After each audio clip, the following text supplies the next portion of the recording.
has had such attention from my old colleague, Peter Matteo.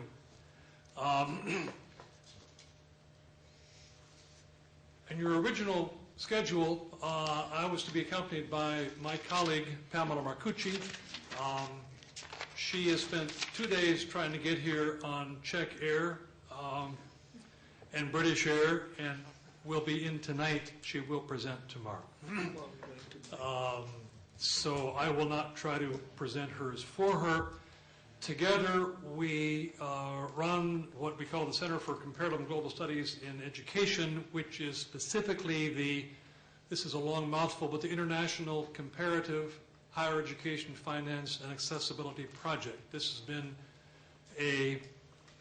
some 10-year project. At the beginning, first 9 years, funded by the Ford Foundation, in which we presented international conferences, the first being in Dar es Salaam, Tanzania, the second being here in Prague, the third was in Moscow, the fourth, I think, Nairobi, fifth, maybe Wuhan, China. We have on our website, and if any of you are interested, I will certainly hand out cards that will give it perhaps better than you can copy it down from here. But we have about 45 country studies focusing on essentially cost sharing. It's the study of the worldwide shift of higher education finance from being predominantly, in some cases, near exclusively funded by governments, or I prefer the term taxpayers, to being shared by governments or taxpayers, parents, and students, and then the mechanisms by which governments have endeavored to maintain accessibility in that, in the face of that shift. Since Pam isn't here, I will still not extend broadly. I think maybe we can even saying that I've never heard anyone complain about brevity in a conference like this, especially when it's late on Friday afternoon. So maybe we can get done a little bit earlier, but I do hope there's some questions. If not now, then later on. And I hope to stimulate some questions by the fact that there will be some controversy. I will limit my magnified or accelerated by enrollments, which themselves are a function often of demographics. In the case of Czech Republic, it's not demographics, but it's more an increasing participation rate. I do a great deal of work in Africa, some in Latin America, where one sees the same increasing per student costs accelerated by increasing proportions of increasing cohorts. So we have really a triple acceleration. And I may be overused, but I like to use the word trajectory because these costs may be high, but it's not the height of the cost, it's the forward trajectory, and they will go on forever. And I'm used to, particularly from my days as Chancellor of the State University of New York system and president of one of its colleges, hearing the politicians and sometimes the civic leaders pound on the table and saying, this cannot continue, we cannot continue to have higher education costs increasing faster than inflation every year. To which I sadly have to say, yes, you can. They are going to increase faster than inflation. In fact, if they're driven by enrollments, considerably faster than inflation. Because after all, inflation is an average, and we've got to be careful that half of anything that enters into the calculation of an average has, virtually by definition, increased faster than that average. The other half of cost increases increased slower than that average, the average being the rate of inflation. And the reason why higher education costs will be in the above average has to do, of course, with its production function. So these costs are going up every year, and beyond really all conceivable increases in public governmental taxpayer increases. And it isn't simply the fact that governments choose not to raise taxes sufficiently, but it's rather the competition for the increasing funds. Again, I'm dealing extensively with countries like Africa, Latin America, developing countries where the enormous press of basic education, simply of a social safety network, of infrastructure. I do have colleagues in all these countries who really think you cannot ever spend too much on universities. And of course, unfortunately, that's wrong. Governments can conceivably spend too much on universities. And whether the university continues to be at the top of the queue of claimants for tax increases that are increasingly difficult, I think that time has passed. So what I'm talking about really is the diverging trajectories of higher education costs or revenue needs and available government resources. The two solutions, of course, are on the cost side, the productivity advances, which are slow. We've taken most of the low-hanging fruit of productivity increases. You can always, as Alex was said, stuff a few more students into a class, but you clearly get an erosion in quality, and that is happening throughout the world, and I dare say it's happened to a degree in Czech Republic. The other solution is the revenue side solution, revenue diversification, faculty, institutional entrepreneurship. It can happen.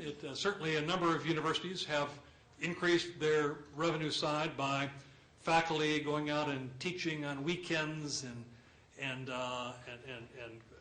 productivity and contract research. It does divert faculty from at least their teaching responsibilities. Philanthropy is a favorite one, particularly of faculty, who will say to the rector or vice chancellor or president, as we call them, go out and raise some money from philanthropies, particularly now that you have boards of trustees. But philanthropy as a long-run solution to the fundamental diverging trajectories of revenue needs and available government revenues is simply not a solution for more than a possible handful of institutions. And even there where philanthropy has been successful, and philanthropy is very expensive and takes a long time, lead time to cultivate, tends to go to additions to quality, to special needs, all of which is very, very good, but it doesn't solve the basic diverging trajectory, that being solved largely by some cost sharing, some increasing revenues from parents and or students. We tend to jump to tuition fees, but of course more nearly self-sufficient lodging, self-sufficient food has also been an increasing way that many countries have dipped into cost sharing.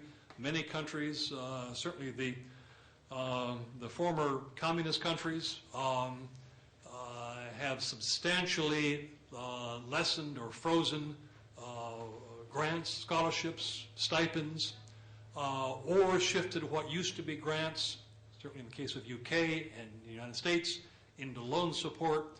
If you have loan support, by diminishing the subsidy grant portion of the loan. So cost sharing takes a number of forms, and they all present some solutions.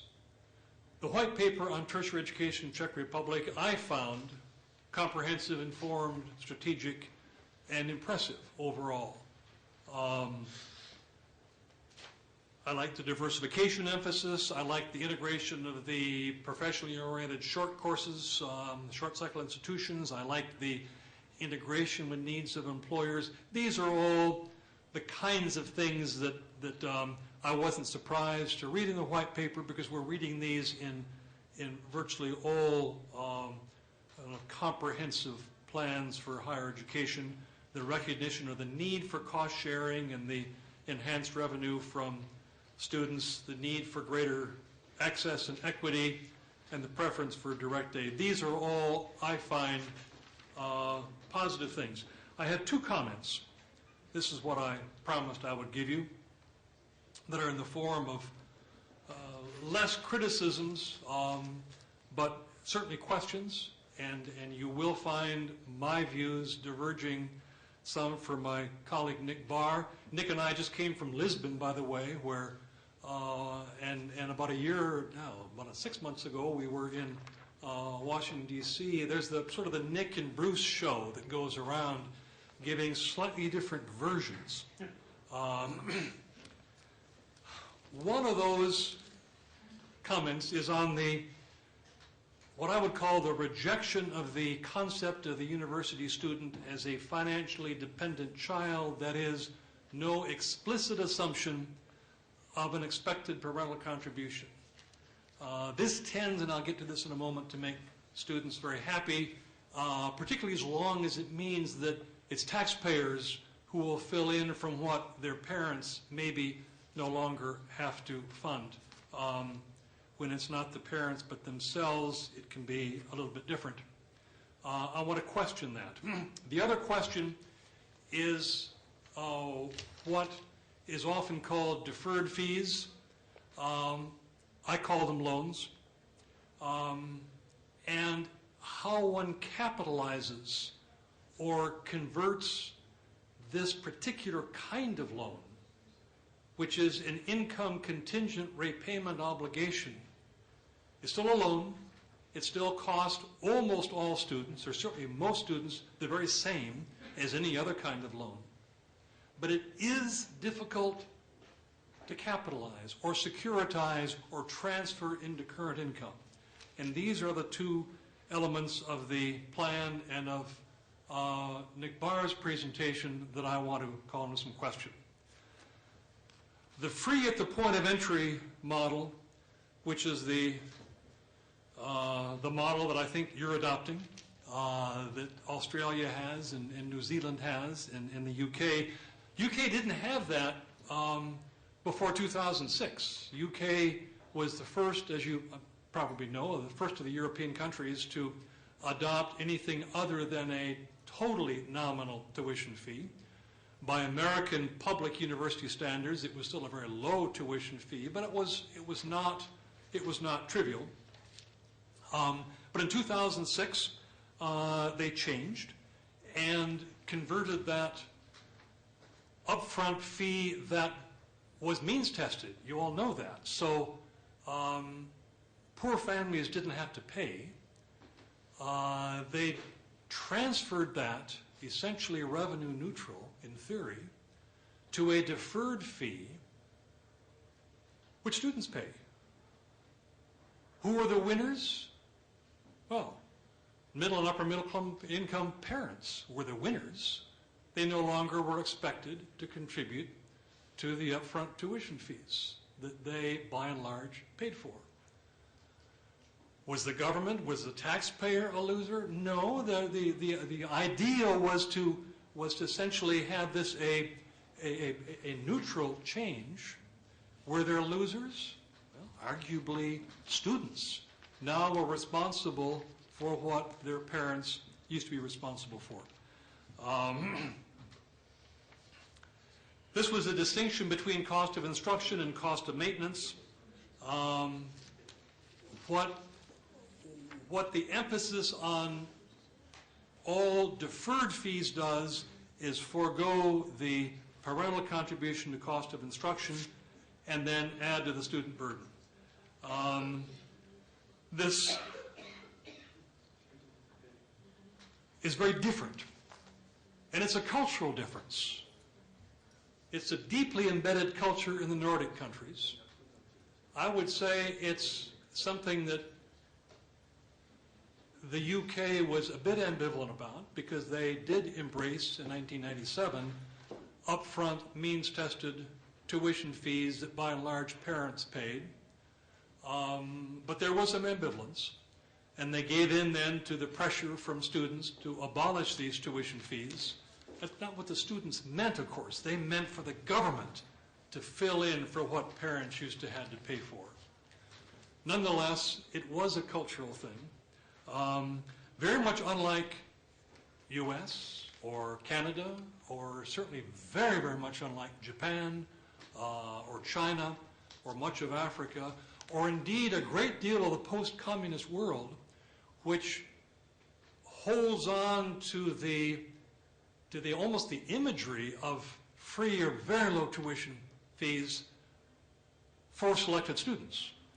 I'm working right now very much in Kenya, a country of some 35 million people, where they are politically unable to charge an upfront fee, but the government can only support 10,000 students. Now they've increased that to some degree, not the money, but the students that get in tuition free.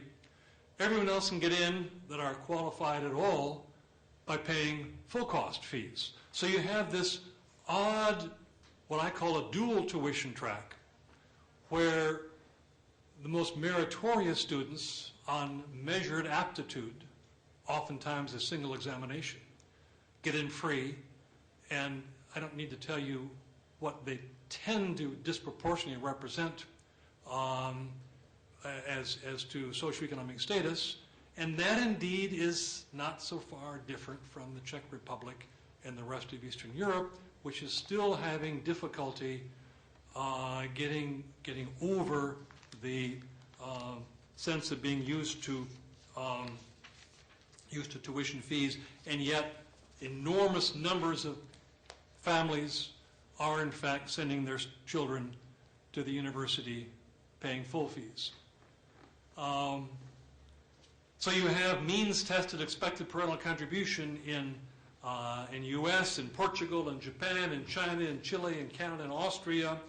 You have neither parent nor student, but only government, presumably responsible for the cost of instruction in Sweden and Scotland and France and Denmark and Brazil and currently Czech Republic and Argentina. In the middle is the notion of a student contribution, deferred or loan, which is Australia. Czech Republic has proposed now, England, Ethiopia, New Zealand, Tanzania, Wales, other countries. In favor of what the white paper has suggested, that is, no officially expected parental contribution, is it does conform to a kind of welfare state and post-socialist or current socialist welfare legacy, because it seems almost free. And my colleague Nick Barr is proud of calling it free to students. That bothers me. To me, imposing a loan on a student is not free to students. It's simply a loan to students, and most of them, again, will repay. It is greatly preferred by some students who treasure being independent of their parents, particularly if, again, the taxpayer is paying for it. A little ambivalence now if it means they're paying for it. It may eliminate the injustice of some parents refusing to pay for their children, and that's something that the advocates in the UK have often turned to. I find it kind of anecdotal. It's certainly not a problem in the United States, or certainly not a significant problem. You don't have much parental refusal to contribute a means-tested contribution. It may eliminate some technical problems because at some point, no question, every student, even in the United States or Japan or China, where you have an officially expected parental contribution, has to become independent. In the United States, it was fairly easy since we had a 3 or 4 year bachelor's degree, beyond which came business school or law school or medical school or dental school or graduate PhD studies, and that baccalaureate divide was an easy way of saying to one's children, I will support you for your bachelor's degree. Oh, I hope you can do it in 4 years and not 5 or 6. In the case of England, maybe 3. With the new Bologna agreements, maybe 3, maybe 4. And then it's your responsibility. So by having no official expected parental contribution, you sort of come to grips right away with that and say, cost of instruction is not a parent's obligation. One can say students benefit and not parents. I think Nick would say that. I'm not sure. Parents in my country, my culture, think they benefit enormously. It's not simply philanthropy or the parent's responsibility. Parents love pushing their students, their children, on to oftentimes the most elite education that they think they can afford. They certainly benefit by some prestige. The fact that parents willingly support their children in universities, even in the post-communist world through the dual tuition track process, and the fact that in Africa and throughout Asia, we have practically an explosion of private higher education, says that parents do value the ability to send their students on to higher education and are quite happy to say it's their responsibility as long as it's means tested, as long as it's within their financial capacity. Probably the most tricky one, and where I would say Nick Barr and I differ, but we always, I think I see very much his point, is that to some degree, the fact that families sending their students to Harvard, Princeton, and Stanford with no financial assistance, paying full freight, which is $50,000 plus a year, it's a kind of method of income redistribution. And Nick would say, and I would agree, it's an awkward way, an inefficient way to redistribute income. But my problem is, or my counter to that is, it works. And for students who happily fight to get their children into institutions where it's costing $50,000, $60,000 a year, I'm happy to take their money. They really can afford it. In favor of an officially expected parental contribution, on the other hand, parents do assist financially when able. I think parents anyway are expected to contribute to maintenance, and I'm not sure in Germany, for example, I think it's still the case that parents had an official legal obligation to support the maintenance costs of their children through that first degree, and could even be taken to court for refusal. In a sense, I'm not sure how maintenance costs differ from cost of instruction. They're still necessary cost of higher education. Students are already paying for living costs, and the white paper still encourages an upfront contribution. They sort of suggest maybe it's an upfront student contribution, but I suspect what they really mean is it's welcoming of an upfront parental contribution. And in fact, Australia gives a substantial discount for students whose parents pay upfront, which if you turn it on its head, kind of is like an expected parental contribution, but if your parents can't afford it, you can have a loan, but you pay more for it. I don't know. I have a little problem with that. Parental contribution can be enormous, and what I talk about in developing countries particularly is why would you walk away from that much potential revenue? Deferred fees, this is my second sort of difference with the white paper and with Professor Barr. And this is the emphasis on income contingent loans as though there's something very different and very superior about an income contingent repayment obligation, which is a loan, full interest rates, most students will repay it, from a fixed schedule, oftentimes going upward over time, a fixed schedule repayment obligation. Same interest rate, same real present value. The problem is universities need money now. In a sense, Australia is collecting, and England is collecting assets. A student loan is not an expense like a grant. It's an asset. Or better yet, it's an asset if it has a full interest rate, as I agree very much with Nick Barr. If it's a subsidized loan, it is partly a real loan, a true loan, and partly a hidden flow of subsidies. But even if it has a full interest rate, it should be an asset, not an expenditure. And yet, the university needs the revenue now. Now, how do you get to revenue now? Well, if it's an asset, it can be sold, or collateralized, or securitized. Because the essence of borrowing and lending is a bunch of folks out there, or institutions out there, who have more immediate purchasing power than they need right now, and are offering it to a bunch of other folks. Some of them are businesses, some of them are people buying their homes, some of them are students who need more purchasing power now than they have, but see it in the future.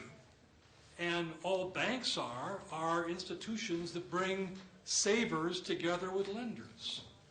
So the essence of borrowing and saving, and the same thing with student loans, is if that is indeed an asset, it's only an asset if someone's going to buy it from you, or is willing to give you a loan collateralized by your bundle of student assets. And the fact of the matter is, income contingent loans have not been successfully securitized. Now that may be the problem of the capital market. They may not understand them well enough. I hope it's the problem. I know that it certainly is England's hope to begin securitizing or selling off these assets. But the trick on student lending is to turn the loans from expenditures into assets that can become the current income that the universities need to pay the heat and the light and the machinery and the equipment and the faculty salaries. And there's a problem in income contingent loans.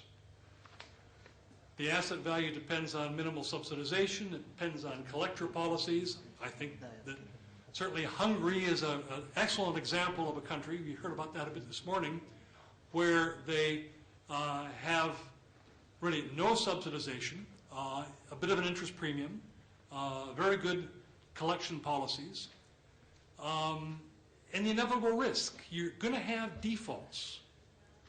By lumping together lots of loans, particularly if you have co-signatories or government, these are the mechanisms by which the asset value can be realized. That's what I think the Czech Republic has to look at. Proposed loans, deferred tuition fees are a good example of minimally subsidized interest rates. I think the assistance of the tax authority is important. I will observe only that the assistance of the employers or the tax authority, which is often associated with income contingent loans, has nothing to do, absolutely nothing to do with income contingency. If the government wants to, in the United States, or Japan, or China, wherever else, or Canada,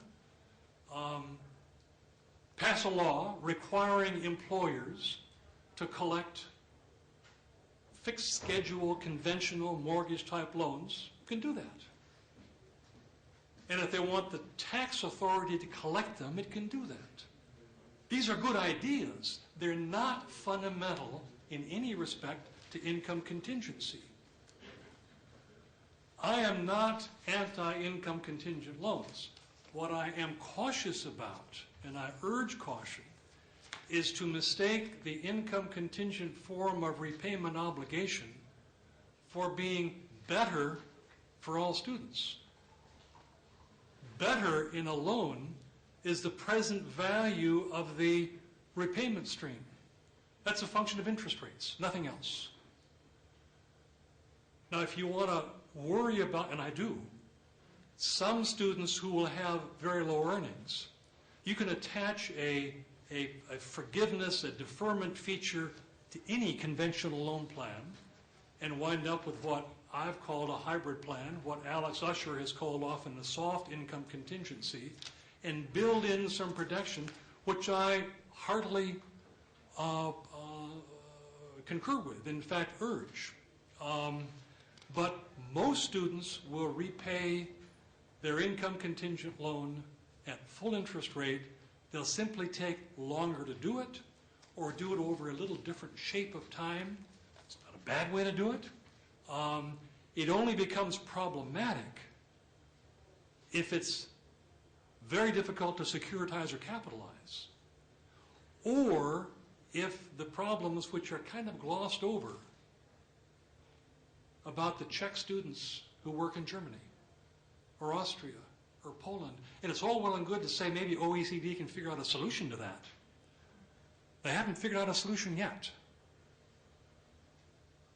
It's only a problem in Kenya and African countries with a huge underground economy and family businesses where income sharing makes it impossible to say who's earning what. Now, if that is no problem at all in Czech Republic, if you have little of that, if most students are going to work for an employer or a series of employers, essentially full-time, large enough and sophisticated enough to collect the loan repayments for the government, ship them off to the government along with the income tax withholding and pension contributions, that's terrific. That's good. My only point, again, and I'm repeating myself, is that these governmental arrangements are not fundamental to income contingency. That can be applied to any kind of a loan, including a mortgage-style loan or a conventional loan where you still have some protection for students who are earning lower income. A few recommendations and I'll end. I think the white paper, and I'm sure that I think Peter doesn't disagree with this, needs to be simplified. Arrangements are not fundamental to income contingency. That can be applied to any kind of a loan, including a mortgage-style loan or a conventional loan where you still have some protection for students who are earning lower income. A few recommendations and I'll end. I think the white paper, and I'm sure that I think Peter doesn't disagree with this, needs to be simplified. It's a large landscape. What someone needs to do now is take the things involved in finance, forget about governance for a moment, forget about other things, and say what is parliamentarily, legislatively significant, 2 or 3 or 4 things in financing, and they're going to be controversial. Second thing is that student loans will never, ever be self-sufficient. They'll always take new annual revenue. And I think, as I recall, the white paper was a little bit confusing on that. There are always propositions, hopes, wishes, that pushing in a lot of government capital for a while will create a revolving fund of student loans. And, whew, we won't have to come back to the government again. It'll never happen. It never can happen. It shouldn't happen. Because what's important about the loans going out is that the present value of the reasonably anticipated future repayments come close to equalizing that loan going out. Not that you'll never have to increase your loans because your students are increasing, your costs are increasing, your prices are increasing. I would suggest maybe some reconsideration of an expected parental contribution, or at least recognize that by only applauding a deferred tuition fee, that maybe, just maybe, culturally, you're walking away from a lot of easy money, providing that you would means test an official expectation. And I would ask some consideration of whether all loans need to be income contingent, or if something closer to a hybrid version where maybe some students can pay on a conventional schedule. It is interesting to note that the United States has had students able to choose between an income contingent and a fixed schedule repayment obligation. They have overwhelmingly chosen the fixed schedule. Now, the income contingent hasn't been very well.